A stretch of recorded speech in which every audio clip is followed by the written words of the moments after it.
One of my faucets was a little bit leaky, in case you're wondering. These aren't like special remote controls. They're just moved over from where they're supposed to actually be.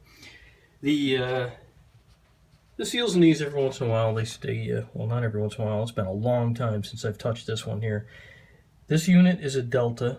We've had this since at least 2006. See, there's the Delta thing underneath there. Reasonably hard water, and we've never had any kind of issues with the finish or anything. There's junk on here now because I've basically splashed all over the place and made a huge general mess out of it.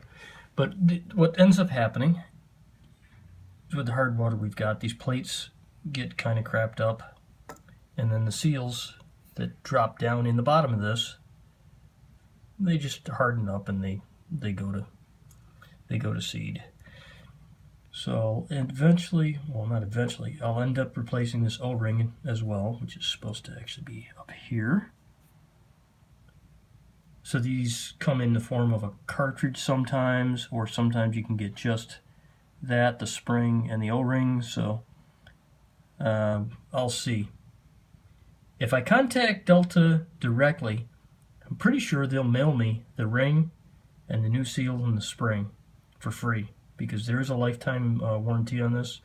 But I really need to get this thing fixed this weekend, because this is the bathroom, and don't like to have one of these without one of these.